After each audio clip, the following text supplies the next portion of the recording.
Shalom Bapak Ibu. Shalom. Mari kita membaca Alkitab kita dari Matius pasal 28 ayat 1 sampai dengan ayat 10 dari perikop berjudul Kebangkitan Yesus. Sekali lagi Matius pasal 28 ayat 1 sampai 10. Saya membaca untuk kita sekalian. Firman Tuhan berkata begini. Setelah hari Sabat lewat, menjelang menyingsingnya fajar pada hari pertama minggu itu, pergilah Maria Magdalena dan Maria yang lain menengok kubur itu. Maka terjadilah gempa bumi yang hebat, sebab seorang malaikat Tuhan turun dari langit dan datang ke batu itu dan menggulingkannya lalu duduk di atas. Wajahnya bagaikan kilat dan pakaiannya putih bagaikan salju. Dan penjaga-penjaga itu gentar ketakutan dan menjadi seperti orang-orang mati. Akan tetapi malaikat itu berkata kepada perempuan itu, "Janganlah kamu takut. Tahu kamu mencari Yesus yang disalibkan itu. Ia tidak ada di sini. Sebab ia telah bangkit, sama seperti yang telah dikatakannya. Mari lihatlah tempat ia berbaring. Dan segeralah pergi dan katakan kepada murid-muridnya bahwa ia telah bangkit dari antara orang mati. Ia mendahului kamu ke Galilea. Di sana kamu akan melihat dia. Sesungguhnya aku telah mengatakannya kepada." Mereka segera pergi dari kubur itu dengan takut dan dengan sukacita yang besar, dan berlari cepat-cepat untuk memberitahukannya kepada murid-murid Yesus. Tiba-tiba Yesus berjumpa dengan mereka dan berkata, "Salam bagimu." Mereka mendekatinya dan memeluk kakinya serta menyembahnya. Maka kata Yesus kepada mereka, "Jangan takut. Pergi dan katakanlah kepada saudara-saudara supaya mereka pergi ke Galilea, dan di sanalah mereka akan melihat aku." Demikianlah pembacaan firman Tuhan. Terpujilah Tuhan Yesus Kristus. Haleluya. Haleluya. Haleluya. Haleluya.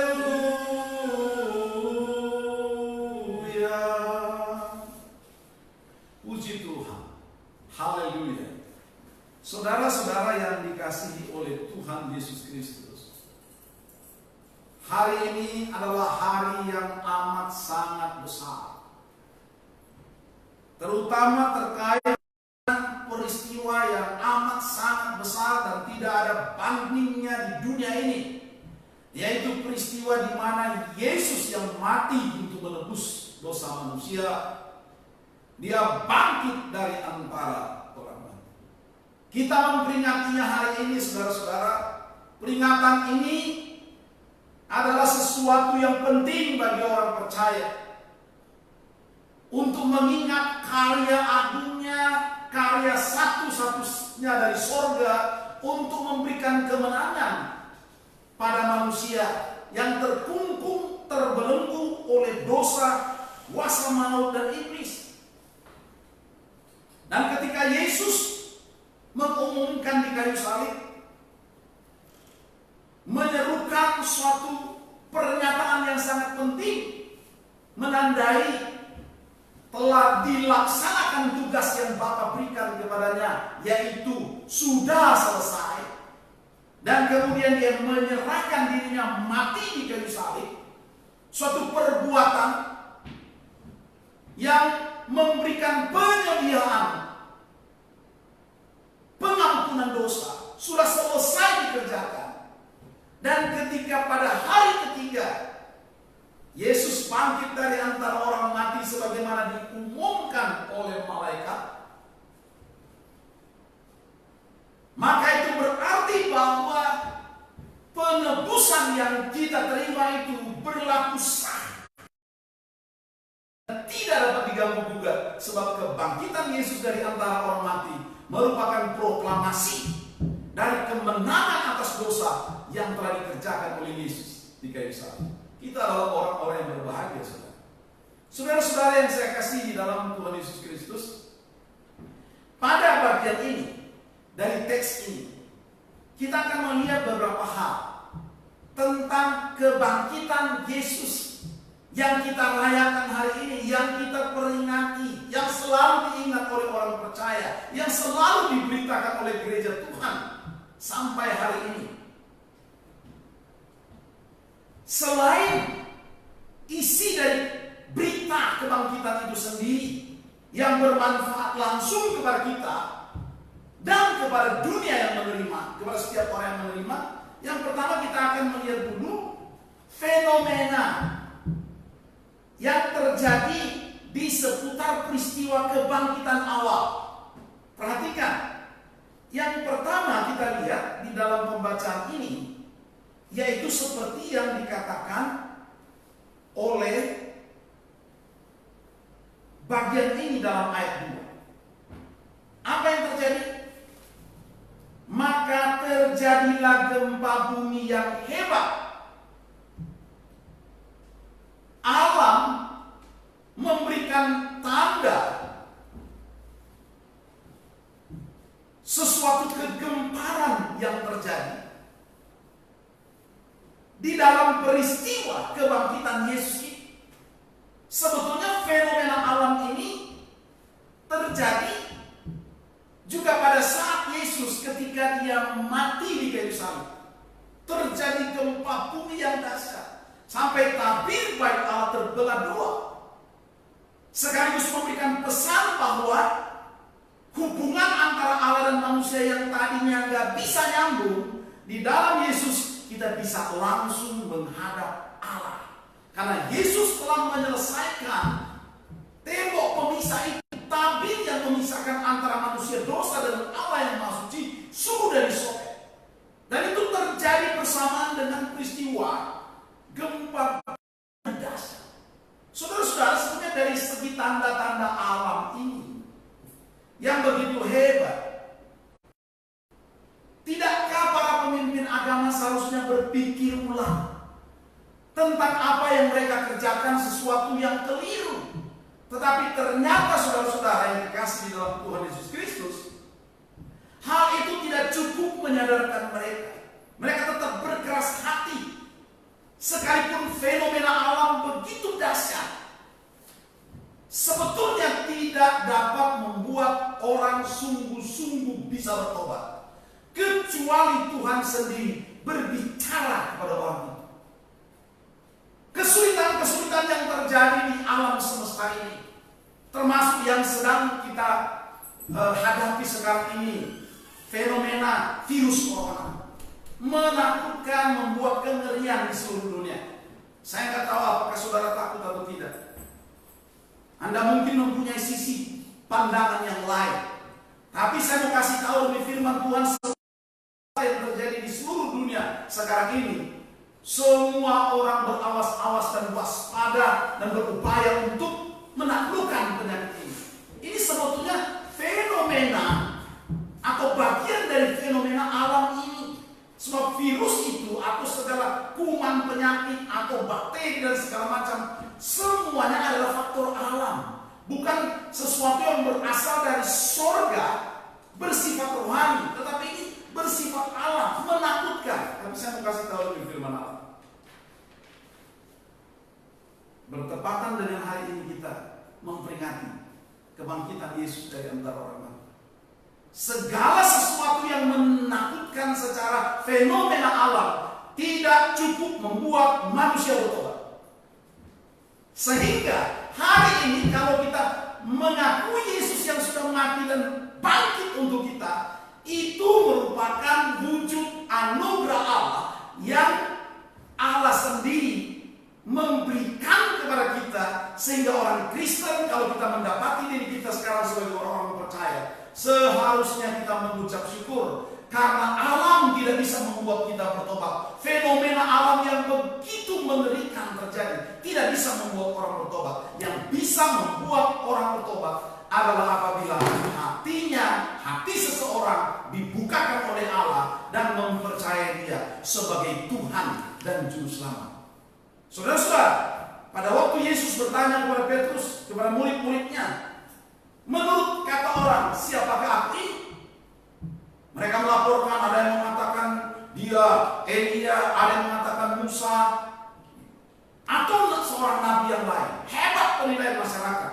Tetapi penilaian itu sesuatu fakta yang tidak bisa membuat mereka percaya kepada Yesus yang sesungguhnya.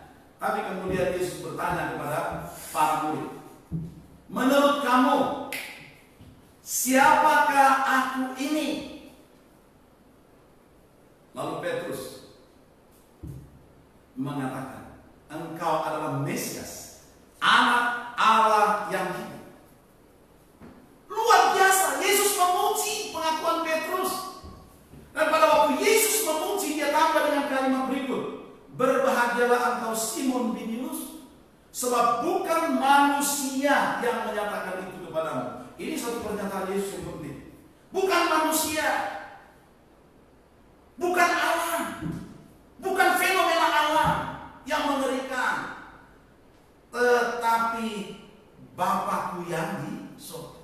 Jadi hanya Yesus yang menyatakan itu, hanya Bapa yang menyatakan itu, hanya Roh Kudus yang menyatakan itu. Di pihak lain, Yesus menegaskan, bukan kamu yang memilih aku, tetapi akulah yang telah memilih kamu dan telah menetapkan kamu supaya kamu pergi dan menghasilkan buah. Kita nggak memilih Yesus, kita nggak memilih kebenaran. Tapi kalau hari ini kita percaya kepada Yesus yang mengumumkan akulah kebenaran, akulah jalan dan kebenaran dan hidup, itu merupakan anugerah. Karena itu saudara-saudara, di tengah situasi kondisi yang sesulit apapun, salah satunya termasuk fenomena COVID-19, tidak ada alasan bagi kita untuk tidak memenggangkan Tuhan, untuk kita tetap bersyukur. Mungkin dunia begitu takut dengan fenomena ini. Saya mau kasih tahu dari firman Allah, dunia tidak akan mempercayai Yesus hanya karena fenomena-fenomena alam. Tetapi kita yang sudah percaya kepada Yesus Kristus, kita bisa memanfaatkan fenomena alam ini sebagai jembatan komunikasi untuk memperkenalkan kabar baik yang sudah dibawa oleh Kristus di dunia ini, melalui kita memberitakan kematian, pengorbanan Yesus di kayu salib, dan kebangkitannya dari antara orang mati. Jadi kita bisa melihat fenomena alam seperti ini sebetulnya bisa dimanfaatkan oleh gereja untuk menyerukan kabar baik, bukan hanya sekedar selesai dari permasalahan, selesai dari permasalahan politik, masalah ekonomi, masalah kesehatan, masalah apapun yang amburadul, bukan sebatas itu. Tetapi selesainya manusia dari perkara yang paling utama, yaitu dosa yang membawa maut. Karena Yesus telah mengerjakannya bagimu. Luar biasa. Dan kita adalah orang-orang yang dipercayakan oleh Tuhan untuk maksud yang mulia ini. Sehingga kekristenan yang harus kita jalankan sampai hari ini dengan peringatan Jumat Agung, Paskah, Natal dan segala macam, janganlah kita hanya terjebak pada fenomena perayaan. Tapi kita kehilangan kemudian substansi dari perayaan itu mengucap syukur kepada Dia yang sudah berkarya bagi kita dan bahkan panggil kita untuk ambil bagian dalam pemberitaan kuasa kebangkitan Yesus dari antara orang mati. Amin. Mari kita jalankan kekristenan kita dengan serius. Lalu kita melihat Yang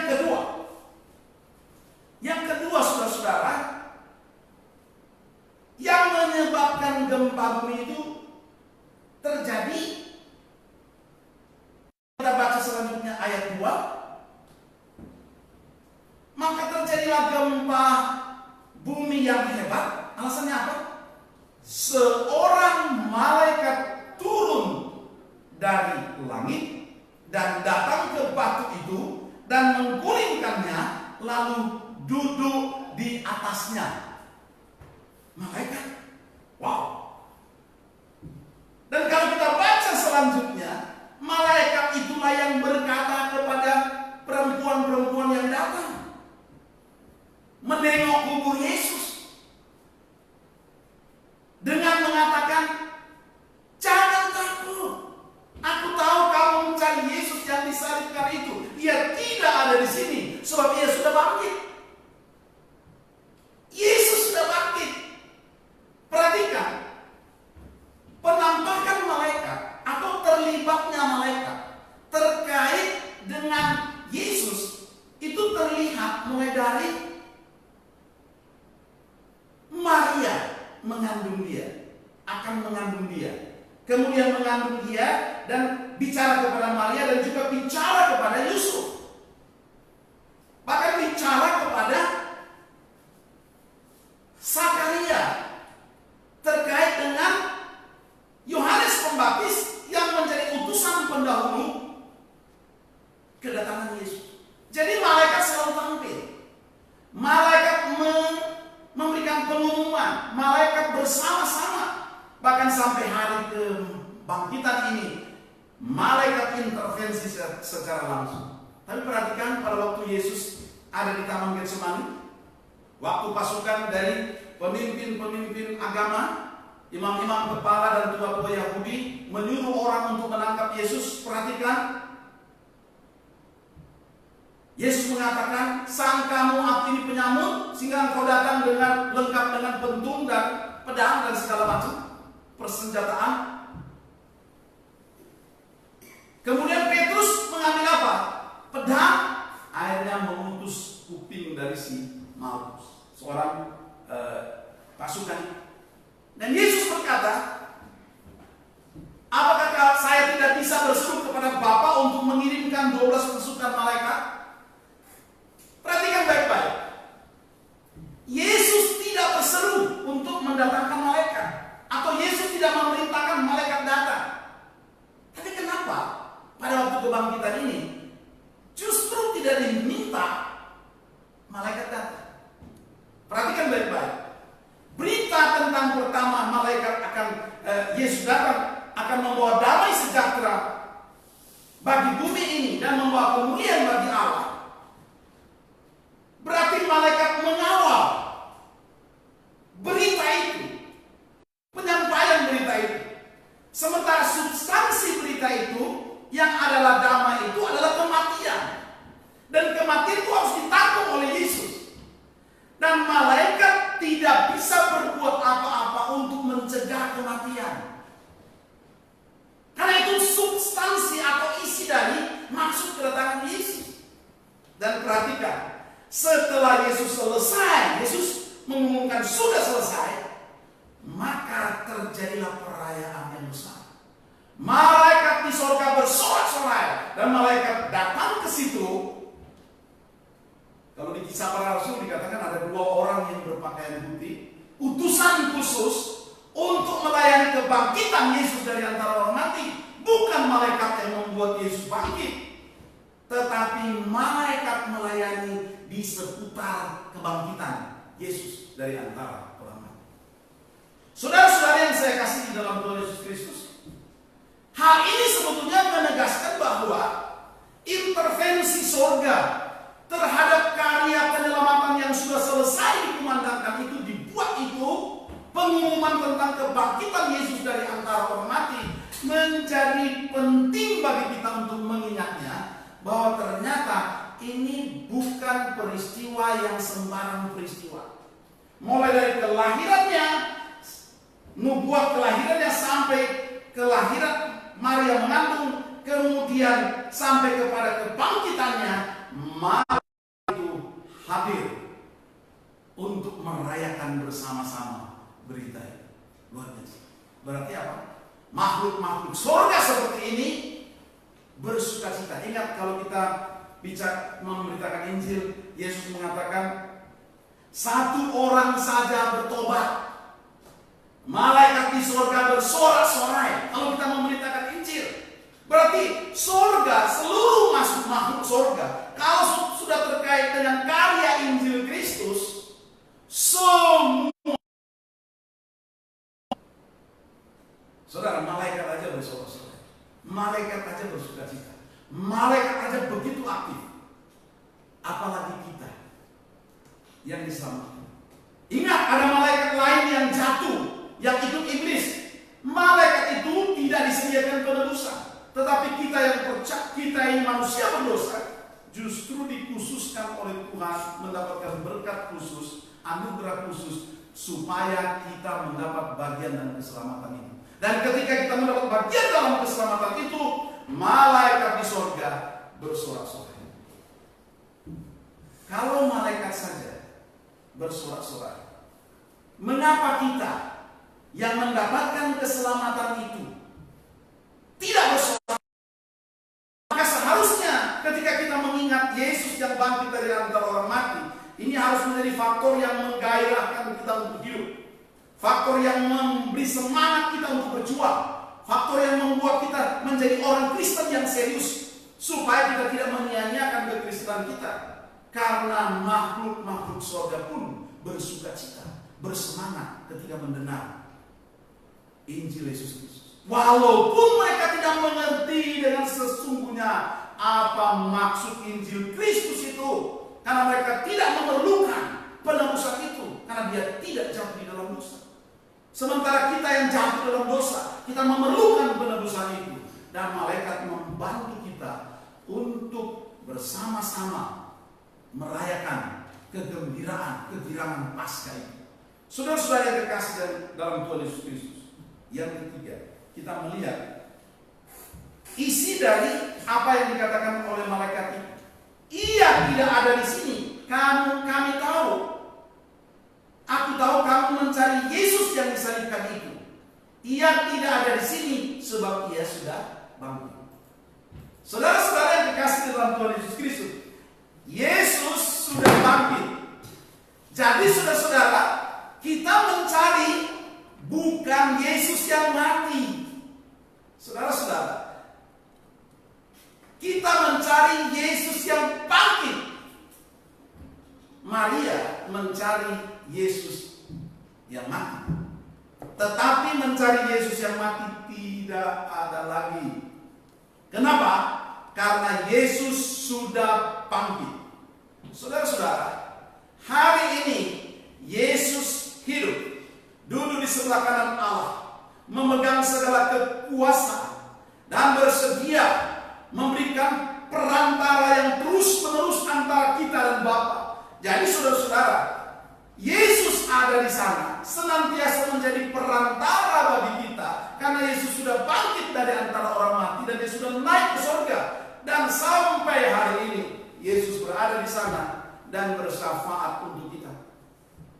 Dia tahu kelemahan kita, Dia tahu penderitaan kita, Dia tahu kesusahan kita. Jadi kalau di bumi ini selagi kita belum menghadap Tuhan, kesusahan apapun yang kita alami, Yesus tahu, dan Yesus bersedia untuk menolong, untuk memberkati kita. Mengapa? Yesus yang kita sembah adalah Yesus yang hidup. Kita memiliki Yesus yang sudah mati tetapi tidak mati selamanya.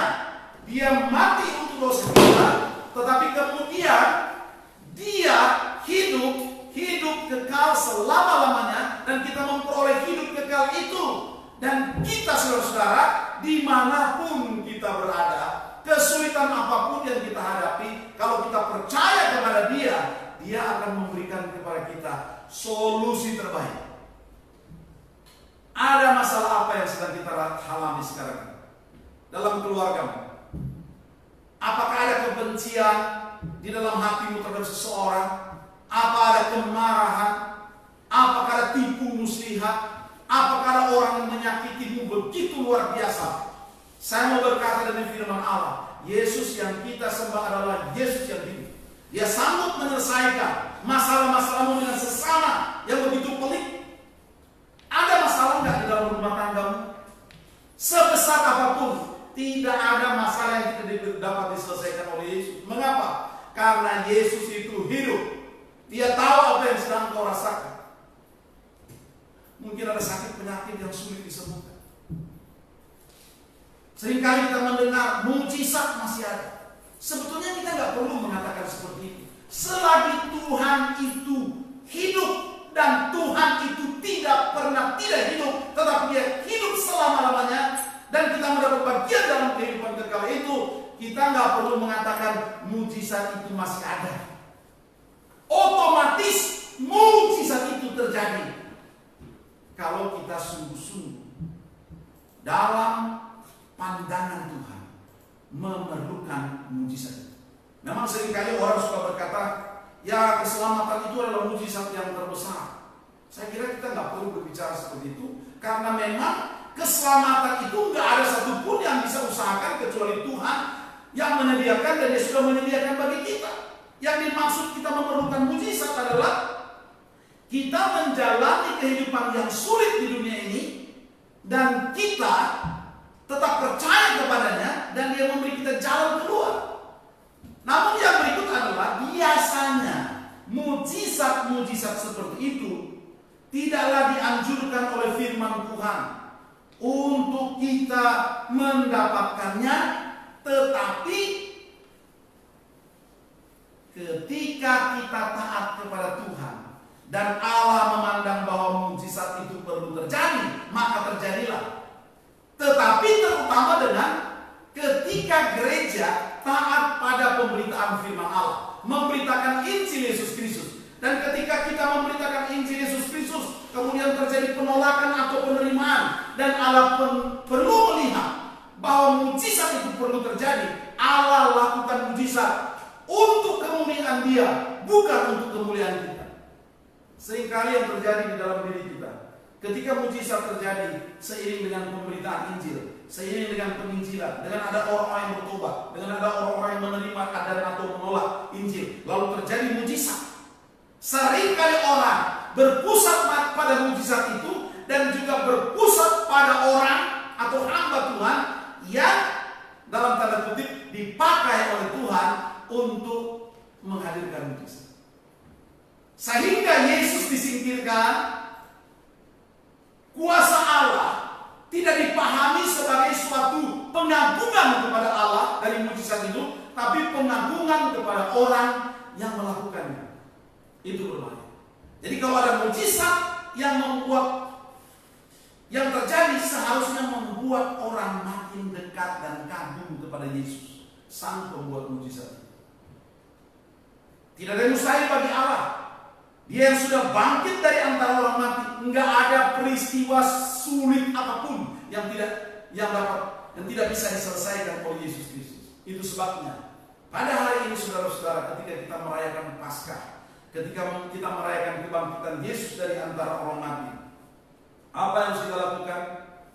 Marilah kita menjadi pribadi-pribadi yang selalu mengagungkan Tuhan, menikmati kuasa Allah yang ajaib, menikmati kuasanya yang sempurna atas hidup kita, supaya kekristenan itu harus menjadi kekristenan yang beda, kekristenan yang benar-benar memberikan nuansa ilahi terwujud di dalam setiap segi kehidupan kita. Kita menjadi orang-orang yang taat kepada firman Allah.